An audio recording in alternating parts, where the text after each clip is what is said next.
No dia 25 de abril de 1997, os moradores de Los Angeles foram abalados por um terremoto moderado que atingiu 4,9 na escala Richter. Os prédios tremeram, as árvores balançaram e os moradores se protegeram dentro de suas casas.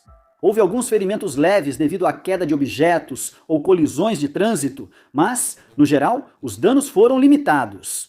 A cidade já enfrentara tremores parecidos na maioria dos anos recentes. Apesar de incômodos, não causavam grande alarme. Os moradores de Los Angeles continuaram com suas atividades, sem saber que o tremor que acabaram de sentir era o prenúncio de uma catástrofe muito maior. Los Angeles é, e sempre foi, uma cidade propensa a terremotos. O estado da Califórnia é o segundo mais sismicamente ativo depois do Alasca, com cerca de 10 mil terremotos por ano.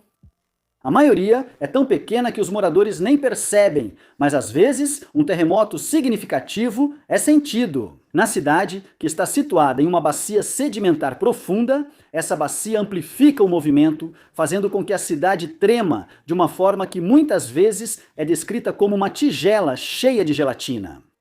Em 1997, os terremotos eram uma parte tão rotineira da vida que trabalhadores da construção civil em Los Angeles alteraram o software de mapeamento de seus laptops para apostar na magnitude e epicentro de tremores, enquanto a maioria dos moradores já sabia que tremores eram possíveis e sabia como se abrigar com segurança. Terremotos podem ser muito destrutivos, mas devido à sua história, Los Angeles possui alguns dos códigos de construção mais rigorosos dos Estados Unidos. A maioria dos prédios na cidade pode suportar os terremotos mais fortes que provavelmente ocorrerão em Los Angeles. O dia 25 de abril de 1997 foi um dia claro e ensolarado em Los Angeles. Às 9h14 da manhã, a cidade foi sacudida por um terremoto moderado de 4,9 graus na escala Richter. Isso causou alarme e transtornos por toda a cidade, mas resultou em relativamente poucos feridos. Em poucas horas, uma certa normalidade já havia sido retomada. Por volta das 11 horas, no entanto, um acidente ocorreu no Parque MacArthur. 7 funcionários da cidade que faziam manutenção em um bueiro perto do parque sofreram queimaduras graves no subsolo. Apenas um sobreviveu aos ferimentos. O trabalhador sobrevivente ficou em estado crítico e não conseguiu relatar exatamente o que causou o acidente. As autoridades presumiram que os trabalhadores encontraram um cano ou bolsa de vapor de alta pressão. Mike Rourke, o diretor do escritório de gerenciamento de emergências, tentou fechar o parque e cortar o fornecimento de gás, mas foi impedido pelos chefes de outros departamentos. A situação, apesar das preocupações de um sismólogo consultor, parecia estar sob controle, e nenhuma outra medida foi tomada naquele dia. Pequenos tremores secundários continuaram durante a noite, até por volta das 5 da manhã do dia seguinte, quando a situação rapidamente se deteriorou.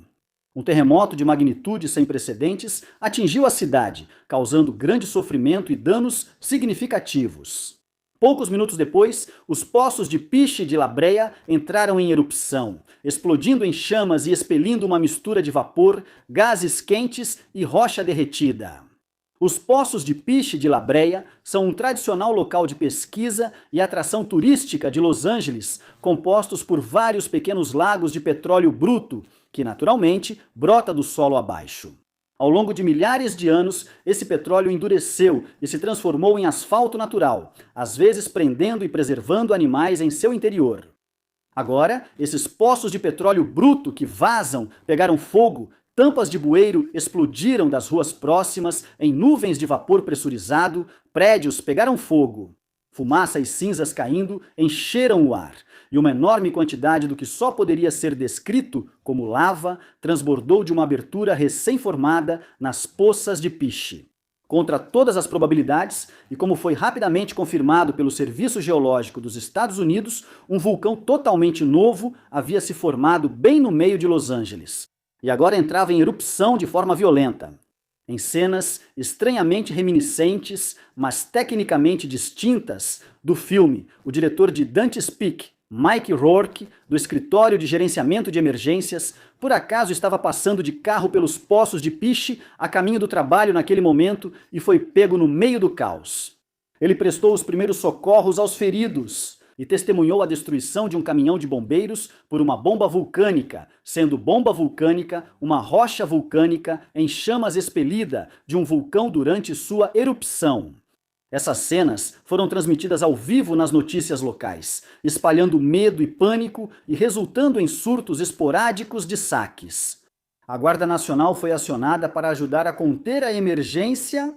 Quando a lava começou a descer pela Wilshire Boulevard, Sr. Rourke começou a coordenar a resposta de emergência. Barreiras de concreto foram montadas em forma de ferradura no final da rua. Caminhões de bombeiros e aeronaves de combate a incêndio ficaram em reserva.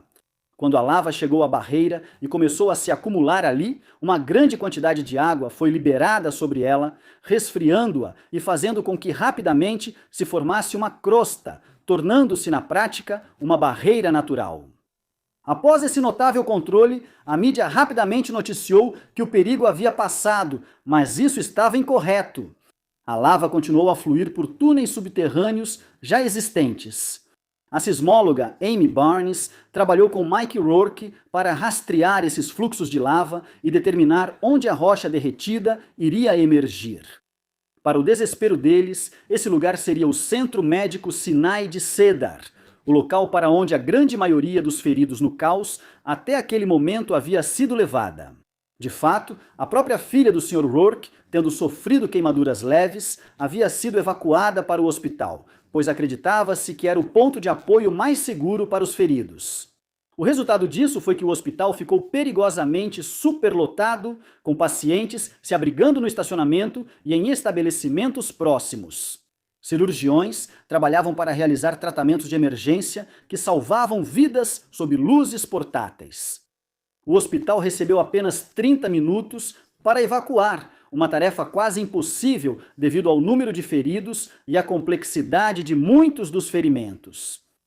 Em um último esforço para desviar a lava, Mike Rourke e a sismóloga Amy Barnes supervisionaram um plano que envolvia explodir um prédio recém-construído para criar uma represa artificial e redirecionar a lava para o riacho Bolonha, ao longo do qual ela poderia fluir até o oceano. Incrivelmente, esse plano foi bem sucedido.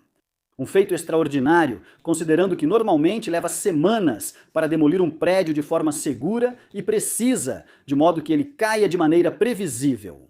Neste caso, os especialistas em explosivos da polícia conseguiram perfurar buracos piloto, posicionar e conectar explosivos, construir abrigos de sacos de areia e evacuar toda a área em apenas 19 minutos. Com o fluxo de lava agora contido e sendo naturalmente resfriado pelo oceano, o perigo imediato havia acabado. Tudo o que restava era tratar os feridos, se recuperar e reconstruir. Dezenas morreram no desastre, incluindo um funcionário da cidade que faleceu ao resgatar o motorista de um trem subterrâneo, e 2 policiais que ficaram presos no bloco de apartamentos pouco antes de ele ser demolido, e conscientemente não atrasaram a demolição, sacrificando suas vidas para que o hospital e seus muitos pacientes pudessem ser protegidos. Também foi perdida uma colega da sismóloga Amy Barnes, que caiu para a morte em uma abertura de vapor extremamente cinematográfica. Enquanto realizava os primeiros trabalhos exploratórios com sua colega, ela fez muita falta, mas também nunca mais foi mencionada.